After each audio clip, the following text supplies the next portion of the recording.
뉴욕 증시가 장중 약세로 전환되면서 이틀째 하락 마감했습니다. 기술주를 중심으로 매물이 늘어나면서 다우지수는 30포인트 하락한 1467포인트의 거래를 마쳤습니다. 유럽 증시 역시 이틀 연속 하락했습니다. 유로존의 7월 경기 체감 지수가 전월 대비 상승하면서 장 초반 강세를 보였지만 뉴욕 증시 부진에 결국 약세로 전환했습니다. 국제유가는 달러가 약세를 본 영향을 받아 일주일 만에 처음으로 상승세로 돌아섰습니다. 전날보다 1달러 37센트 오른 배럴당 78달러 36센트에 마감했습니다. 미국의 신규 실업수당 청구 건수가 예상보다 크게 줄었습니다. 지난 24일 기준으로 집계된 신규 실업수당 청구 건수는 전주 대비 11,000건이 줄어든 45만 7천 건을 기록했습니다. 미국의 최대 정유업체 엑슨모빌의 분기 실적이 월가 예상치를 웃돌았습니다. 전년 동기에 비해 유가가 큰 폭으로 상승한 것이 기업의 호재로 작용했습니다. 미국 증권거래위원회는 시티그룹이 7,500만 달러의 과징금을 납부하는 것을 조건으로 시티그룹이 2007년 서브프라임 모기지 부문의 잠재적 손실 규모를 축소 은폐한 혐의에 대한 소송을 마무리했습니다.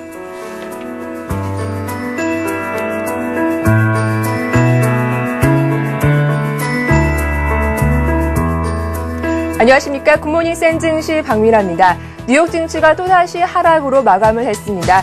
장 초반만 하더라도 엑슨모빌 등 기업들의 실적 발표와 또 신규 실업수당 청구 건수가 감소했다는 소식에 장 초반 강세를 보이기도 했는데요. 하지만 일부 기업들이 실적 전망을 하향 조정하면서 또 어닝 모멘텀에 찬물을 끼얹기도 했습니다. 여기에 오늘 밤 발표되는 2분기 경제 성장률 발표를 지켜보자는 시장의 관망세가 전해지면서 뉴욕 증시 오늘도 약세로 마감을 했는데요. 이러한 자료가 오늘 금요일장 오늘 우리 시장에는 어떠한 영향을 줄지 잠시 후에 살펴보도록 하겠습니다. 먼저 자세한 뉴욕 증시 마감 상황부터 전해 듣도록 하겠습니다.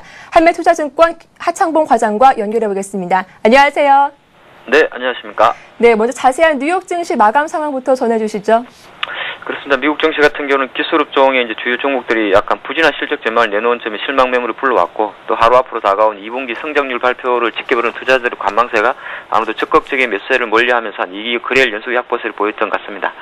일단은 그 블루칩 중심의 다우지수 같은 경우는 30포인트, 그리고 S&P 지수 같은 경우는 4.6포인트 정도 약세를 보였던 것 같고요. 기술주 중심 나스닥 지수 같은 경우는 좀 낙폭이 조금 더 컸는데 한 12포인트 정도 하락을 했고, 또 나스닥에서는 아무래도 반도체 지수가 한 2% 정도 하락하면서 이틀 연속 약간은 상대적인 하락폭이 컸던 것 같습니다. 그러다 보니까 그 국내 증시도 최근 그 기술주 약세가 보이는데 그런 부분이 계속 같은 빌미를 제공하지 않나 그렇게 생각할 수 있겠고요.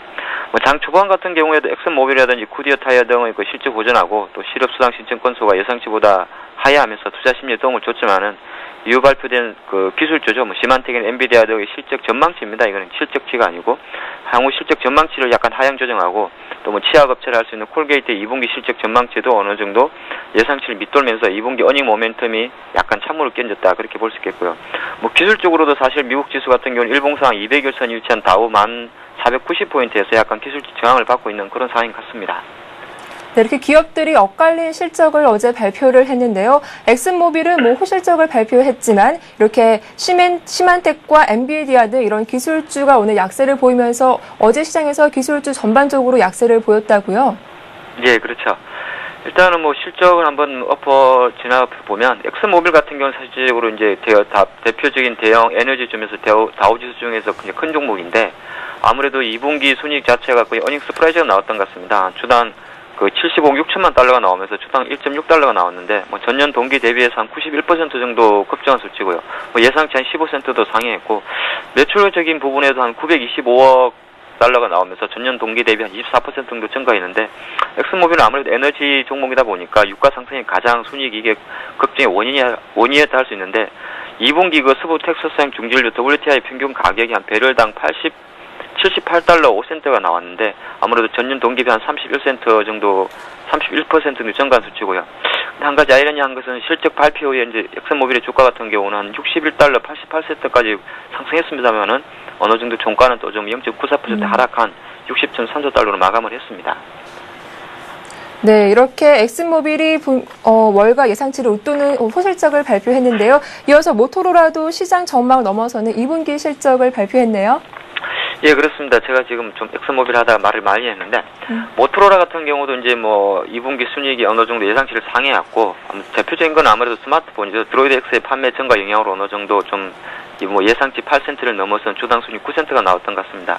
그리고 이제 모토로라나 뭐 그 엑슨모빌의 주가는 어느 정도 정시에 영향을 미친 게 좀 작기 때문에 약간 간단히 넘어가고, 말씀드린 기술주의 하락을 좀 주도했던 시만텍과 엔비디아를 한번 살펴보면 사실 이 두 종목은 하루 전날 실적을 발표했었죠. 28일 발표했는데 한 번 더 되짚어 본다 그래도 시만텍 같은 경우는 이제 대표적인 그 컴퓨터 보안 업체입니다. 한 주당 한 35센트 정도 순이익이 나오면서 원래 순이익 자체는 그러니까 2, 4분기 수익 자체는 시만텍도 엔비디아도 예상치 부합하게 나왔는데 문제는 향후 전망치였는데 향후 전망치 자체가 어느 정도 27에서 28센트로 약간 낮춰 잡다 보니까 애널리스트의 기대치를 약간 하회했다. 그렇게 볼 수 있고, 하루 전날에도 뭐 장중에서 한 7% 빠졌습니다만은 전일 같은 경우는 하락세를 이어갔던 것 같습니다. 그리고 엔비디아 같은 경우는 대표적인 그 그래픽 업체죠. 하지만 이 종목 같은 경우도 어느 정도 2분기 실적 매출 전망치를 한 8억 달러 정도로 하향 조정하면서 여전히 그러니까 실적은 좋았습니다만은 매출 향후에 대한 매출 전망치가 안 좋게 나오면서 어느 정도 그 기술주에 부담을 줬다. 즉 실적에 대해서 부담을 줬다. 그렇게 해석할 수 있겠습니다. 네. 이렇게 기업들이 호실적을 발표했음에도 불구하고 향후 전망이 또 안 좋게 나오면서 전반적으로 하락으로 마감한 모습을 보여줬는데요. 어제 시장 전반적인 흐름을 한번 짚어주시죠. 어제 그 장중인 같은 경우에도 어느 정도 엑슨모빌이라든지 켈로그라든지 여러 종목들이 어느 정도 실적 자체는 약간은 뭐 솔직히 전통적으로는 어닝 서프라이즈는 엑슨모빌은 약간 어닝 서프라이즈 나왔는데 기타 종목들은 그렇게 나오지 않았고, 가장 결정적으로는 미국 시장이 어느 정도 장 초반 강세 후에 약세를 보였던 가장 큰 원인은 제가 서두에 말씀드린 것 같이 어느 정도 내일 발표되는 2분기 그 GDP 한번 지켜보자. 그리고 최근 많이 오른 데 대한 기술적 부담에서 약세 흐름을 이어갔다. 그렇게만 해석할 수 있을 것 같습니다. 네, 어제는 이렇게 또 지난주 실업수당 청구 건수 결과가 발표가 됐는데요. 전주보다 오히려 더 감소를 했다고요? 그렇습니다. 이제 제가 보통 금요일 방송하니까 매주 이제 주간 단위로 실업수당 신청 건수를 체크를 하는데, 사실 전에는 뭐 호재입니다만 정시에는 별로 반영이 안 됐던 것 같아요.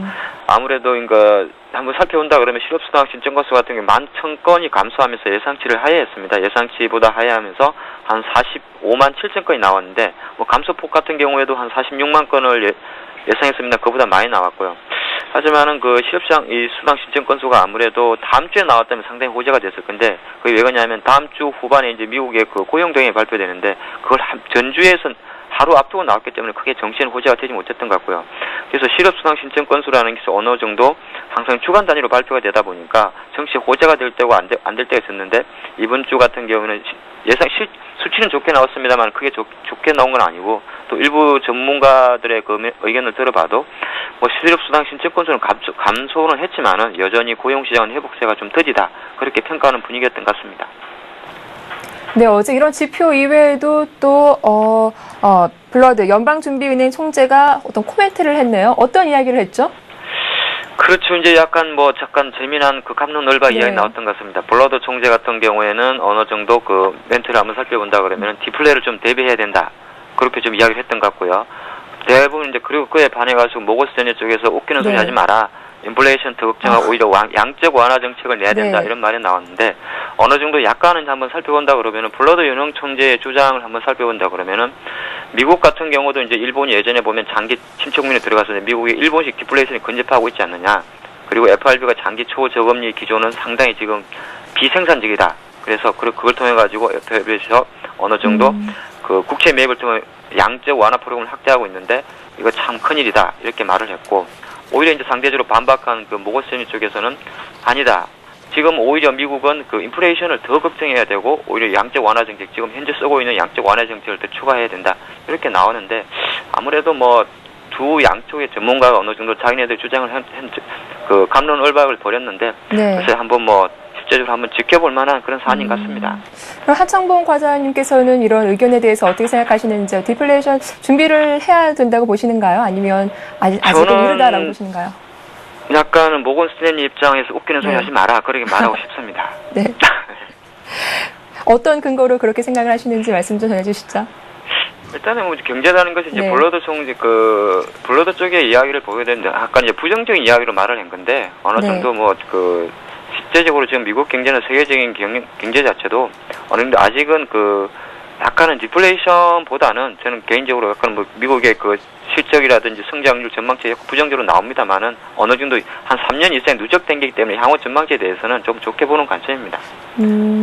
네, 이어서 이 피셔 달라스 연은 총재도 미국 경제 회복세 부진으로 추가적인 통화 완화 정책이 필요하다라고 언급을 했다고요. 그렇습니다. 달라스 총재 같은 경우는 이제 대표적인 그 FRB 의원 중에 하나인데, 뭐 아무래도 미국 그 추가 완화책 어느 정도 지금 브랭키도 사실 그 2주 전에 어느 정도 그 말을 두 번 번복하면서 약간 혼선을 줬지 않습니까? 네. 그렇기 때문에 지금 이제 그 미국 쪽이나 약간 그 저명한 인사들도 어느 정도 미국 경제에 대해서 이제 3, 4분기로 접어드는 관점에서 이런 멘트를 좀 내놓은 것 같은데, 뭐 달라스 총재 같은 경우는 크게 이제 두 가지로 크게 핵심을 잡을 수가 있겠죠. 뭐 미국의 추가적인 경제 그 완화책이 어느 정도 도움이 안 된다. 네. 그러면서 또 향후 미국 성장률도 3%는 좀 되지 못할 것이다. 사실 이 발표, 달라스 총재의 이 말 자체가 어느 정도 내일 장에 과연 어떻게 나올지 한번 지켜볼 관건인데, 실제적으로 오늘 장에 그 미국이 어느 정도 관망세를 보였고 유럽 시장이 관망세를 보인 것도 내일 발표되는 2분기 GDP에 대한 전망치가 사실 기대치보다 조금 낮거든요. 과연 그게 낮게 2.5%가 나오고 있는데, 글쎄 한번 이 부분도 실제적으로 멘트도 중요했습니다만 좀 지켜봐야 되지 않나. 내일 한번 뚜껑을 열어보면 알 수 있지 않나 생각할 수 있겠습니다. 네, 반면 모건 스탠리 쪽에서는 극단적인 통화 완화 정책으로 인플레를 더 걱정해야 한다 이렇게 주장을 또 했다고 하네요. 그렇죠. 아까 좀 네네. 전에 말씀드린 볼러드 총재는 더블집을 대비해야 된다. 디플레이를 대비해야 된다. 모건 스탠리는 오히려 인플레이션이 더 걱정이다. 그래서 양적 완화 정책을 끝내고 네네. 어느 정도 이제 금리 올려라 이 말인데, 글쎄요, 뭐 그 각국의 이제 그 자기네들이 생각하는 게 있겠지만 모건 스탠리 입장에서는 아무래도 최근에 보면은 인도라든지 이런 데서 금리를 인상하지 않습니까? 이런 것이 어느 정도 아시아 경제 상태에서는 우리나라도 금리를 인상했습니다. 약간 물가 상승의 징후가 보인다. 그렇기 때문에 이머징 국가에서 이런 게 인플레이션 우려가 나온다 그러면은 미국도 이제는 어느 정도 더 이상의 양적 완화 정책을 끝내야 되지 않을까 이렇게 네. 이야기를 하는 것 같습니다. 네, 좀 다른 이야기는 한데 어제 장중에도 이런 이슈가 있었더라고요. 네트워크 장비 업체 시스코에 오전 한때 서킷 브레이커가 걸렸다고 하던데 좀 자세히 전해주시죠.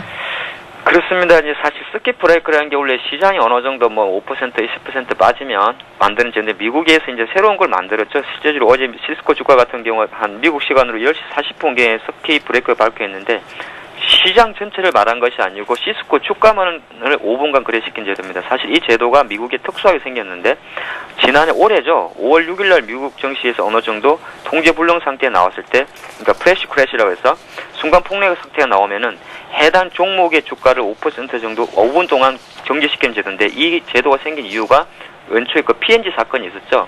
P&G 사건 때문에 새로 만들어진 거이고, 최근 이 서킷 브레이크가 걸렸던 종목은 뭐 대부분 제도가 시행된 이후에 네. 뭐 워싱턴 포스트라든지 시티그룹, 젠자임 뭐 이런 회사 시티 브레이크가 발동된 바 있습니다. 하지만 시스코의 주가를 보면은 어느 정도 장중에 한 10% 급등하면서 $26까지 올라갔다가 발동 이후에는 그 한 소폭 하락감 23달러로 마감했는데, 글쎄요, 그 증권 거래소에서는 주문 실수로 그 주가 급등 것을 보았지만은 또 조사 결과는 또 뭐 주문 실수가 없었다. 항상 늘 이런 식으로 나오는데 제가 볼 때는 주문 실수 맞는 것 같습니다. 네, 이렇게 유럽 증시 살펴보겠습니다. 장 초반만 하더라도 7월에 경기 체감 지수가 전월 대비 상승하면서 강세를 보여줬지 않습니까? 그런데 이렇게 뉴욕의 경기 지표가 좀 부진하게 나오면서 장중에 다시 하락으로 마감을 했는데, 자세한 유럽 증시 상황도 전해주시죠. 그렇습니다. 유럽 같은 경우도 워낙 이제 미국의 눈치 보기인데, 유럽 다우존스 스톡스 600 지수는 한 0.95포인트 하락한 한 256.16으로 마감하면서 이틀 연속 약간은 그 약세 마감했던 것 같습니다. 똑같이 그 미국과 마찬가지로 강한 반등세의 기술적 저항대에서 좀 추진거렸다고 볼 수 있겠고요.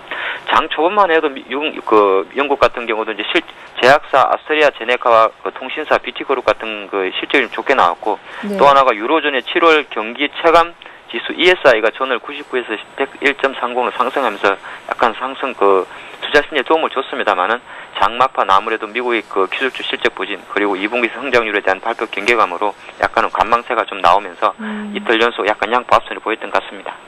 네, 또 무디스는 또다시 아이슬란드 등급 전망을 다시 부정적으로 하향 조정하기도 했네요. 네, 이렇게 유로존의 경기 체감 지수가 크게 개선된 영향으로 유로화가 달러화 대비 최근 3개월 내 최고 수준으로 상승했다고 하는데, 이 유로화 소식과 또 국제 상품 가격 소식도 함께 전해주시죠.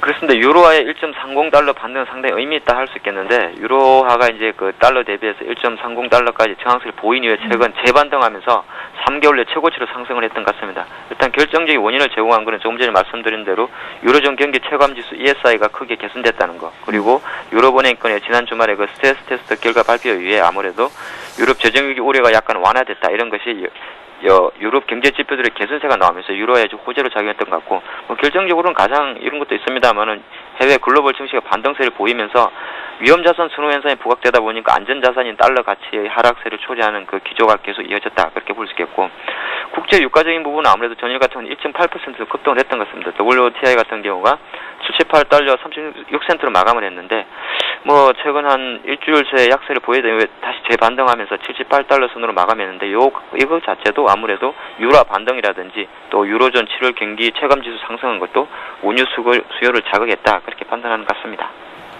네, 오늘 밤 무엇보다도 2분기 GDP 성장률 발표가 예상되고 있는데요. 물론 전망은 안 좋긴 하지만 오늘 밤 어떤 경기 지표들이 발표를 앞두고 있나요? 오늘 사실 오늘 시장이 하도가 미국 시장이라도 주가 2분기 GDP 속표치라 그러는데 일단 한번 살펴본다 그러면 이전 2.7%에서 약간 하향은 2.5% 정도를 전망하고 있고요. 사실 이것도 중요하지만은 또 7월 미시간 소비자 실내지수 확정치가 이제 발표되는데 지난 중순 잠정치에서 66.5가 나오면서 시장에 약간 충격을 줬었는데 이 확정치 같은 경우는 이제 월말에 나오는 게 확정치인데 한 67 정도로 소폭 상회합니다만은 큰 폭의 상회가 안 나온다 그러면 이 부분도 약간 심리적으로는 약세를 줄 수 있는 부분이고 실적적인 부분으로는 쉐보론이라든지 모커 같은 기업들 실적 발표를 예상하고 있습니다. 네, 그럼 저희가 다음 주에 주목해 볼 만한 주요 일정들 어떤 것들이 있을까요? 이제 다음 주가 되면 8월이기 때문에 이제는 실적에서부터 이제 다시 지표로 또 월 초기 때문에 상당히 지표에 민감할 수밖에 없는데 다음 주 초에는 아무래도 8월 1일 월요일과 화요일에는 ISM 제조업 지수와 이제 비제조업 지수에 약간 주목을 해야 될 것이고요. 그리고 이제 주 후반에 갔을 때는 가장 중요할 수 있는 7월 달에 고용 시장의 동향이 아무래도 이제는 실적보다는 지표에서 즉 글로벌 경기에 대한 판단을 다시 해야 되는 관점이 가기 때문에 ISM 제조업 지수와 비제조업 지수 그리고 ADP 고용 보고서 이런 것이 상당히 중요한 주 초반에부터 약간 주 후반까지는 거의 지표가 어느 정도 시장을 좌우할 수 있는 그런 한 주간이 될 것 같습니다. 네, 지금까지 뉴욕 증시 마감 상황 한맥투자증권 하창봉 과장과 함께했습니다. 오늘 말씀 고맙습니다. 예, 감사합니다.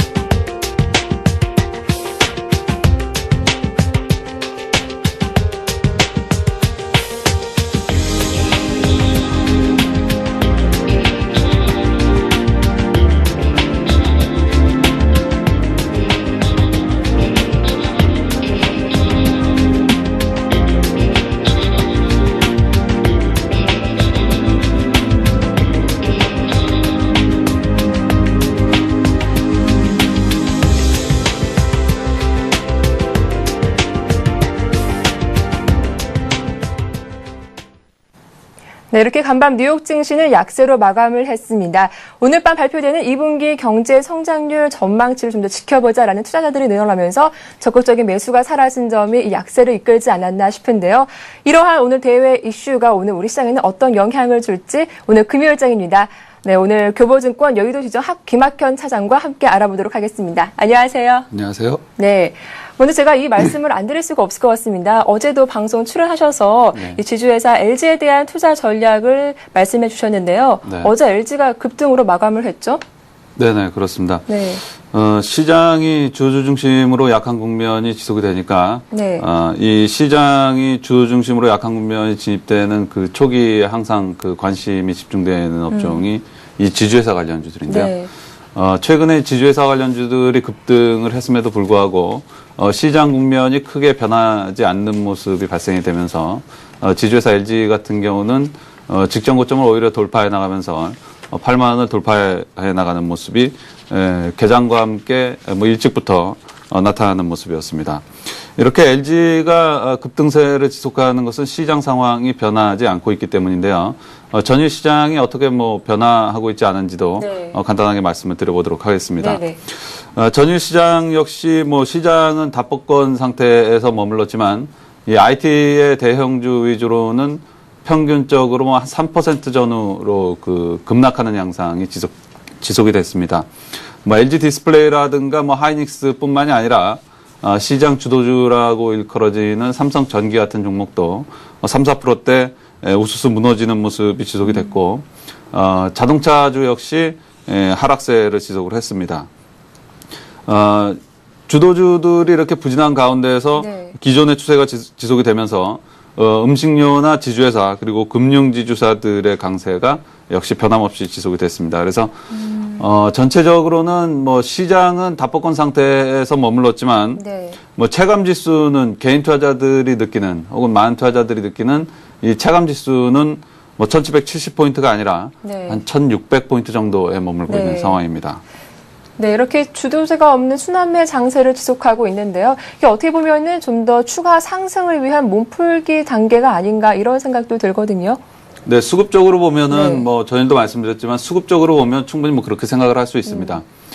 전일도 뭐 기간이 한 3,200억 가량 네. 프로그램 매매를 감안을 했을 때 3,200억 가량 계속 매도를 하고 있는데 네. 기간이 이렇게 계속된 매도를 지속하고 있음에도 불구하고 시장은 빠지지 않는다라고 보는 게 수급적으로 볼 때 이제 현명한 그 시장 관전 포인트라고 볼 수 있는데 그렇다면 시장이 급락하는 모습이 발생될 때는 이 기간의 매도가 그 다시 매수로 돌아설 가능성이 상당히 높겠죠. 네. 어제 말씀드렸듯이 이제 수급적 선순환이 지속될 가능성이 상당히 높다는 겁니다. 근데 앞서 말씀드렸듯이 주도주의 움직임이라든가 해외 증시 대비해서 부진한 이러한 모습이 지속되는 모습들은 그다지 우호적이지는 못하다라고 보고 있습니다. 그래서 오늘은 네. 최근에 시장이 이렇게 주도주 중심으로 부진한 장세가 지속이 되고 있는데 하나의 경기 사이클에서 상승장에서 이러한 모습이 나타나는 건 상당히 드문 현상들입니다. 네.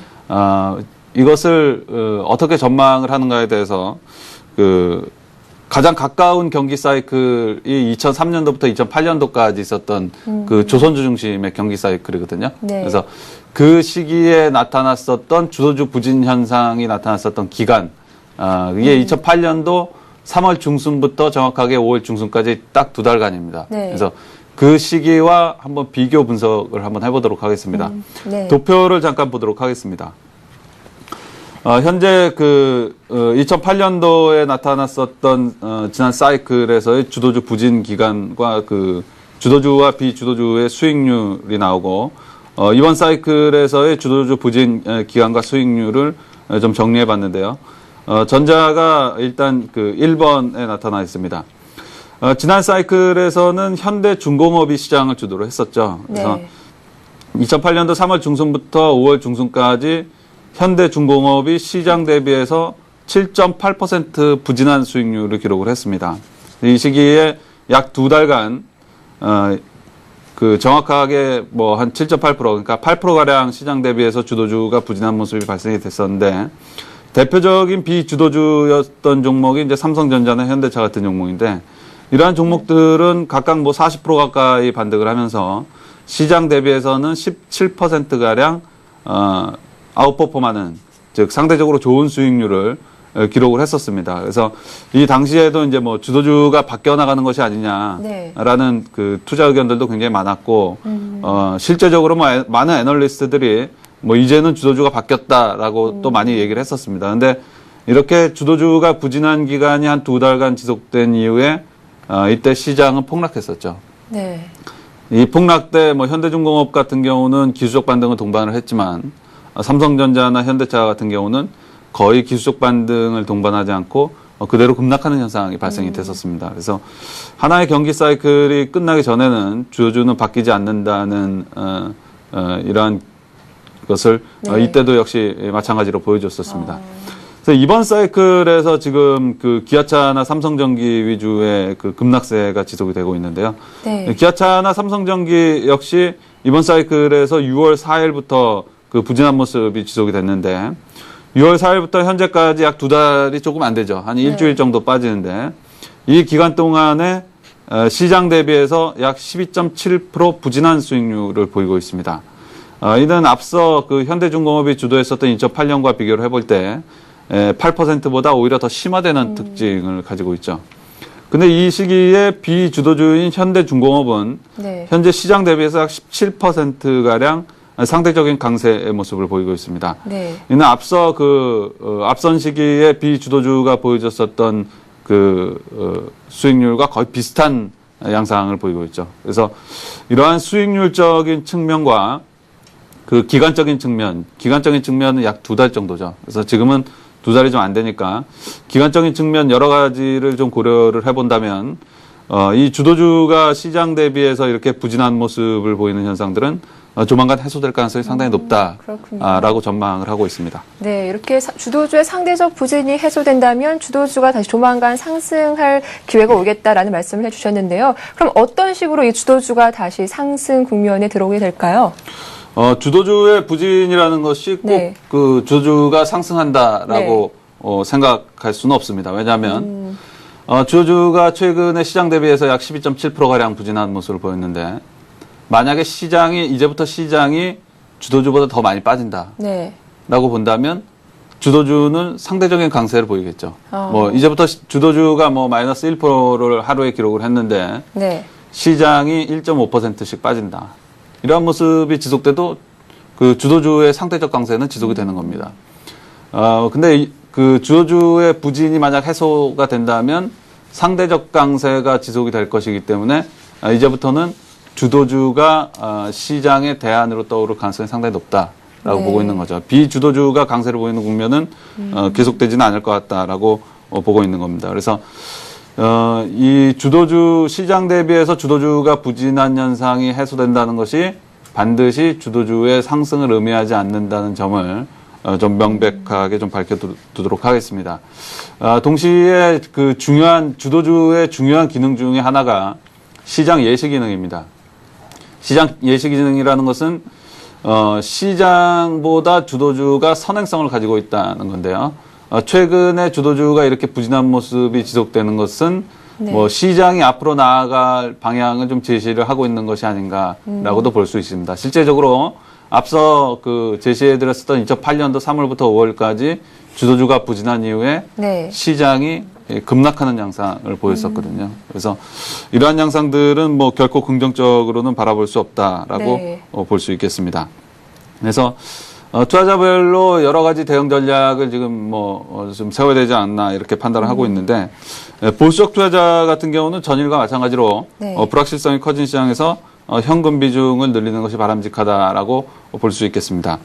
반면에 공격적인 투자자들은 어쨌든 이제부터는 앞으로 2달이 되려면 앞선 시기와 비교를 해서 말씀드리면 2달이 되려면 한 일주일 정도 남았지만 어쨌든 이제부터는 주도주의 하락을 더 이상 용인해서는 안 된다. 주도주에 대해서 공격적으로 좀 분할 매수에 나서야 될 시기가 아닌가라고 판단을 하고 있습니다. 이런 투자자들도 있을 겁니다. 주도주에 대해서 일찍 손절매를 하지 못하고 그대로 계좌의 주도주를 가지고 있어서 지금 적게는 5%에서 많게 손실 봤으면 이제 한 15% 정도, 기아차나 삼성전기를 기준으로 놓고 봤을 때 많이 손실 봤으면 이제 한 15% 정도 손해를 봤을 텐데요.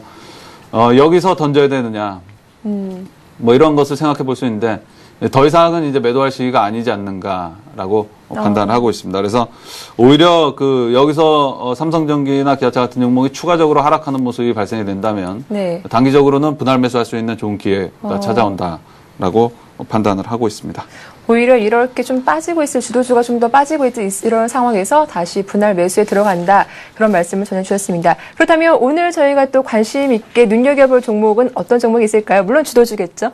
네, 앞서 제시한 그 시장 전망과 그 분석을 토대로 해서 오늘 삼성전기에 대해서 말씀드려보도록 하겠습니다. 그동안 시장을 회피할 수 있는 종목들을 많이 말씀드렸었는데 이것이 바로 이제 주도주가 부진한 모습이 지속이 됐기 때문에 이럴 때 시장을 회피할 수 있는 종목들을 좀 말씀을 드렸습니다. 그래서 전일 지주회사 관련주인 LG 같은 종목을 말씀드린 이유도 바로 그러한 이유 중에 하나입니다. 오늘은 이제부터는 다시 한 2달 만에 입장을 좀 바꿔가면서 주도주에 대해서 좀 말씀드려보도록 하겠습니다. 최근에 이 주도주 가운데서 하나인 그 삼성전기가 7월 20일 날 모 증권사에서 LED 산업에 대한 투자 의견을 하향한다는 리포트와 함께 급락하는 양상이 펼쳐졌습니다. 처음에는 이제 순수 LED 업체인 그 LG 이노텍과 루멘스가 이를 10% 넘게 급락하는, 루멘스를 기준으로 봤을 때 이를 10% 넘게 급락하는 모습이 발생이 됐었고, 삼성전기 같은 종목이 그 영향을 적게 받다가 그 다음날 삼성전기 같은 종목 역시 이 급락하는 모습이 발생이 됐습니다. 그래서 네. 이 LED 쪽에서 공급 부족의 그 핵심적인 부분 중에 하나가 이 사파이어 인고트하고 웨이퍼 부분입니다. 여기서 시장 점유율 1위를 하고 있는 기업이 일진 디스플레이라는 기업인데, 네. 이쪽 분야가 공급 부족의 그 핵심을 이루고 있기 때문에 사실 그 삼성 전기까지 무너지는 상황 속에서도 일진 디스플레이 같은 경우는 주가가 소폭 하락하는 수준에 그쳤었는데요. 네. 전일은 일진 디스플레이까지 12%가 넘게 급락을 했습니다. 그러면 이 LED에 대한 그 부정적인 전망이 네. 거의 확산의 마무리 단계에 있다라고도 볼 수 있는 거죠. 뭐 네. 여기까지 안 좋다면 전체가 다 안 좋다 이렇게 뭐 부정적으로까지 볼 수 있지만 이거는 좀 큰 시각에서 볼 수 있는 거고 주식을 그 단기적으로 대응하는 입장에서는 네. 여기까지 일진 디스플레이까지 확산이 됐으면 거의 뭐 LED 산업에 대한 부정적인 전망이 네. 그 거의 시장 전반적으로 확산이 되고 있는 상태다라고 볼 수 있습니다. 그러면 단기 투자자 입장에서는 이 전반적으로 확산된 이러한 국면이 또 기술적 반등을 노리고 매수할 수 있는 좋은 매수 타이밍이 될 수 있습니다. 그래서 네. 그 LED 쪽으로 해서 그 오늘은 이제 삼성전기를 소개를 해드리는데 삼성전기가 사실 그 LED 산업에 대한 부정적인 전망 이후에 그 어닝 서프라이즈 굉장히 놀라운 어닝 서프라이즈를 기록하는 실적을 발표를 했습니다. 네. 이후에 그 타 증권사에서 목표가를 더욱 상향시키면서 추천했지만 시장에는 먹히지 않았습니다. 왜 먹히지 않았냐면 7월 20일 날 그 투자 의견을 하향한 모 증권사에서 제시한 근거는 2011년부터 이 LED가 공급 과잉 국면에 접어든다라고 네. 전망을 했습니다. 근데 이 대부분의 목표가를 상향시키는 이 반박 리포트들 같은 경우는 2011년에 관해서는 언급하지 않고 2010년 하반기에 여전히 견조한 상승세를 지속을 할 것이다. 요약을 하자면 뭐 이런 그 반박 리포트를 내니까 정작 중요한 2007년 상반기에 공급 부족이 해소될 것인가 이런 의문들은 해소가 되지 않은 거죠. 그래서 LED 쪽 삼성전기 같은 종목이나 일진 디스플레이 같은 종목까지 네. 전반적으로 많이 하락하는 현상이 발생이 되는데 그러면 정말로 2011년에 공급 부족이 그 해소가 될까? 그 모 증권사에서 제시한 것처럼 공급 부족이 해소가 되면서 오히려 공급이 그 넘쳐나는 네. 이러한 국면이 진행될까라고 한번 의문을 제시를 해볼 수 있습니다. 예를 들면 그 LCD 가격이 너무 내려가면서 그 LED 공정 라인에 대한 그 증서를 늦추지는 않을까. 혹은 임금 상승률이 급격하게 증가하고 있는 중국에서 LED에 대한 수요가 예상을 뛰어넘는 놀라운 수준으로 바뀌어 나가지 않을까. 즉 이제 수요가 더욱 증가하지 않을까라는 생각도 해볼 수 있을 겁니다. 이렇게 생각하는 투자자들이 이제 많아지게 되면 네. 이런 주주에 대한 기술적 반등 가능성은 상당히 또 높아진다고 볼 수 있겠죠. 그래서 일단 뭐 삼성전기를 중심으로 한 이 LED 쪽의 그 큰 추세는 꺾였지만 네. 여러 가지 반박의 가능성에 근거를 해서 삼성전기나 이 LED 산업에 대한 기술적 반등 가능성을 상당히 높게 보면서 네. 오늘은 그 삼성전기를 소개해드렸습니다. 그래서 기술적 차트도 잠시 살펴보도록 하겠습니다. 저희가 지금 삼성전기의 일봉을 보고 계신데요. 삼성전기가 최근에 거의 쉬지 않고 16만 원권역에서 13만 4천 원까지 막 20% 가까이 그 하락하는 모습이 발생되고 있는데 네. 여기서 추가적으로 하락하면서 13만 2천 원권역, 그러니까 13만 원 초반권역으로 진입이 된다면 뭐 1차 매수에 좀 나서실 것을 좀 권유해드리겠고 손절매는 없습니다. 손절매는 없고 네. 그 다만 단기 기술적 목표가로 14만 원대 중반, 그러니까 14만 한 4, 5천 원 정도까지 네. 좀 제시를 해드리도록 하겠습니다. 만약에 1차 매수 이후에 주가가 계속해서 떨어지는 네. 빠른 시간의 속도로 해서 계속해서 떨어지는 현상이 발생된다면 12만 원 초반 그리고 네. 11만 원까지 계속해서 급락의 현상이 발생이 될 경우에는 뭐 3차 분할 매수까지 좀 진행이 될 수 있다라고 네. 볼 수 있습니다. 그래서 손절 매가는 10만 5천 원까지 설정을 하도록 하겠습니다. 손절 네. 매가가 굉장히 낮은 것 같지만 네. 분할 매수를 통해서 금액 균등의 분할 매수를 통해서 매수할 경우에 평균 매수 단가는 아마 12만 원이 안 되는 가격이 될 가능성이기 때문에 손절매 가격이 결코 높다고는 볼 수 없습니다. 그렇기 때문에 네. 삼성전기나 주도주에 대해서 이제부터는 좀 공격적으로 좀 진입할 시점이 아닌가라고 판단을 하면서 오늘은 네. 삼성전기를 좀 소개해드렸습니다. 네, 최근 LED 사업에 대한 부정적인 전망으로 급락했던 삼성전기, 충분히 빠질 만큼 빠졌다라는 인식에 기술적 반등을 노리고 매수를 해봐라라는 말씀 전해드렸습니다. 지금까지 교보증권 여의도 지점 김학현 차장과 함께했습니다. 오늘 말씀 고맙습니다. 감사합니다.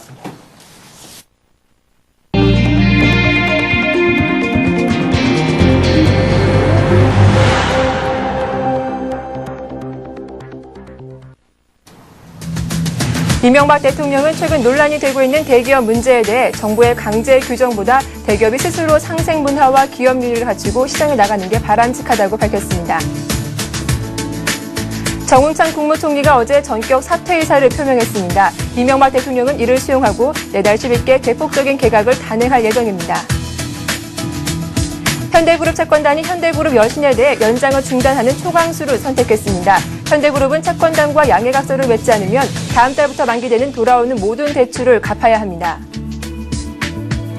금융감독원이 강정원 전 국민은행장에게 중징계를 내리는 등 임직원 100여 명에 대한 무더기 징계를 결정했습니다.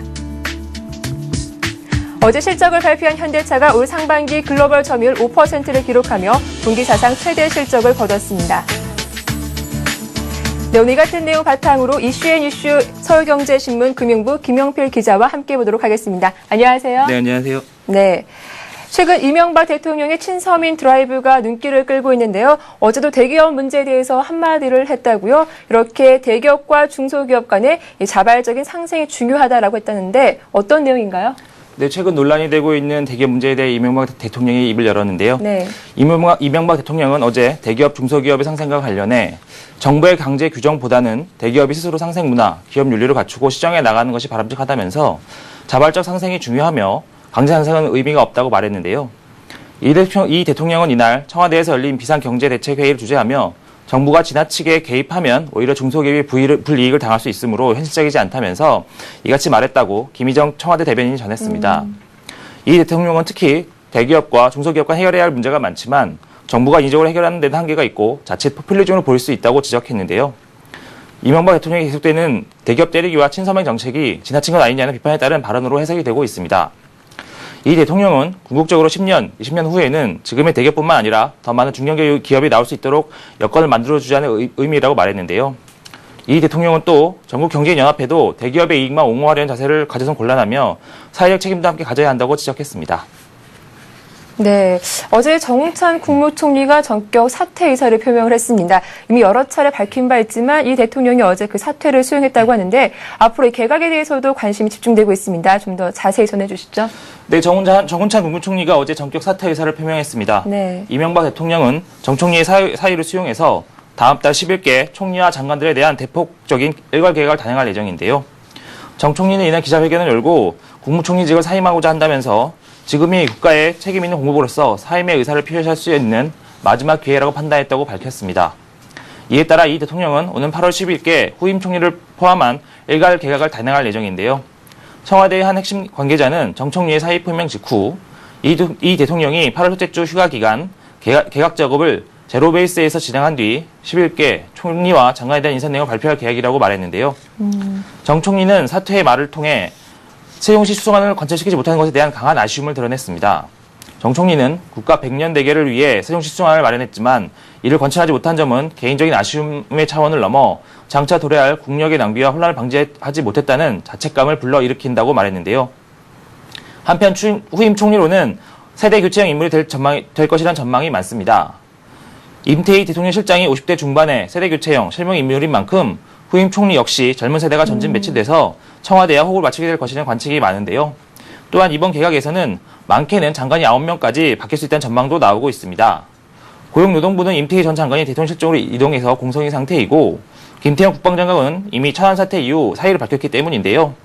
또 재임 기간이 2년 이상인 장수 장관들도 많아서 이번 개각은 중폭 이상의 개각이 될 것으로 전망이 되고 있습니다. 네, 그렇습니다. 자, 채권단이 현대그룹 대출 영장을 중단했다는 기사가 있었습니다. 좀 더 자세히 전해주시죠. 네, 현대그룹 채권단이 현대그룹 대출 연장을 중단하는 초강수를 뒀는데요. 네. 지난 8일 채권단의 신규 여신 중단 조치에 이어 취해진 이번 조치로 현대그룹의 금융과 자금 조달길은 사실상 모두 막히게 됐습니다. 현대그룹 주채권은행인 외환은행은 29일 산업은행, 신한은행, 농협으로부터 현대그룹 여신의 만기 연장 중단 동의를 받았는데요. 이에 따라 현대그룹의 모든 대출은 다음 달 2일부터 만기 연장이 안 될 전망입니다. 채권단이 특정 그룹의 여신에 대해 만기 연장을 중단하는 것은 이례적인 일인데요. 채권단은 현대그룹이 재무 개선 약정을 맺지 않고 주채권 은행을 변경을 요청하고 있어 이 같은 제재를 가하고 있는 상황입니다. 올해 만기가 돌아오는 현대그룹의 금융권 여신액은 약 5천억 원 정도로 추정이 되고 있는데요. 현대그룹은 현재 1조 3천억 수준의 유동성을 보유하고 있어서 당장은 경영에 큰 타격을 받지 않을 전망입니다. 하지만 채권단과의 갈등이 지속된다면 결국 유동성 악화 등 회사 경영에 큰 피해가 불가피할 것으로 보이는데요. 금융당국은 현대그룹 MOU 체결을 빠른 시일 내에 마무리하기 위해 채권단을 압박하고 있어서 현대그룹의 입장을 확인하는 대로 기존 대출 강제 회수라는 극단적인 결론을 내릴 가능성도 제기되고 있습니다. 현대그룹은 이에 대해 모든 법적 조치를 동원해 손해배상 청구를 내겠다고 강조했는데요. 아울러 공정거래위원회에 외환은행 등의 불공정한 집단 거절 행위에 대해서도 신고할 것이라고 덧붙였습니다. 네. 그래서 금융감독원이 부동산 프로젝트 파이낸싱발 부실을 문제로 국민은행 임직원 100여 명에 대해서 무더기로 중징계를 내렸다고요? 네, 금융감독원이 강정원 전 국민은행장에게 중징계를 내리는 등 임직원 100여 명에 대해서 무더기 징계를 내렸는데요. 이번에 중징계를 받게 되는 강 전 행장 등 20여 명의 임원 및 간부 사원들은 향후 3년간 금융권 임원에 신규로 선임될 수 없습니다. 금감원 관계자는 29일 징계 대상자에 대해 징계 통보를 했다면서 은행의 소명을 받고 있으며 오는 8월 19일 열리는 금감원 제재심의위원회의 안건을 상정해 최종 징계 수위를 결정할 것이라고 말했는데요. 금감원은 지난해 12월 KB금융지주와 국민은행에 대한 사전검사를 실시했고 올해 1월 14일부터 2월 10일까지 42명의 검사를 투입해 본검사를 벌였습니다. 금감원은 2006년과 2007년에 시행된 건설과 조성 관련 부문 대출과 부동산 프로젝트 파이낸싱의 부실을 문제 삼은 것으로 알려졌는데요.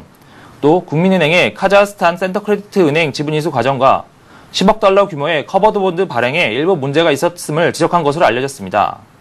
이와 관련해 강정원 전 행장을 비롯해 국민은행 부행장, 본부장 등 20여 명의 중징계를, 80여 명의 임직원은 경징계를 통보받았는데요. 국민은행에 대해서는 경징계 통보가 이루어졌습니다. 네, 그렇군요. 또 어제 현대차가 어제 사상 최대 실적을 발표했습니다. 어제 2분기 실적을 발표했는데요. 좀 더 자세한 내용 전해주시죠. 네, 현대자동차가 상반기에 세계시장 점유율 5%를 기록하면서 반기 사상 최대 실적을 거두었는데요. 올해 연간 판매량은 346만 대를 웃돌 것으로 예상이 되고 있습니다. 현대차는 어제 기업 설명회를 갖고 상반기에 85만 여대를 판매했고 영업이익은 1조 5,660억 원, 당기순이익은 2조 5,170억 원을 기록했다고 밝혔는데요. 이 같은 실적 호조세는 다변의 시장 및 제품 포트폴리오와 미국과 중국 등 해외 공장 강동률 증가에 따른 주요 자회사 실적이 개선된 데 따른 것이라고 설명을 했습니다. 지역별로는 미국 시장에서의 선전이 돋보였는데요. 현대차는 하반기 글로벌 시장이 상반기보다 더욱 커질 것이라고 보고 경쟁력 있는 신차를 투입해 판매 호조세를 이어간다는 방침을 갖고 있습니다. 네, 지금까지 오늘의 이슈앤이슈 서울경제신문 금융부 김영필 기자와 함께했습니다. 오늘 말씀 고맙습니다. 감사합니다. 네. 뉴욕 시장이 오늘 약세로 마감을 했습니다. 오늘 밤에 발표되는 경기 지표죠. 2분기 GDP에 대해서 좀 더 집중을 하면서 이렇게 시장에서는 관망 심리가 전해진 것으로 보이는데요. 오늘 금요일장입니다. 오늘장 역시 우리 시장도 오늘 금요일장다운 관망 심리가 전해지면서 뉴욕 증시와 커플링하는 모습을 보여줄지 아니면 어닝 모멘텀에 더 집중을 하면서 디커플링하는 모습을 보여줄지 저는 잠시 후 8시 30분 출발센 증시에서 다시 찾아뵙겠습니다. 고맙습니다.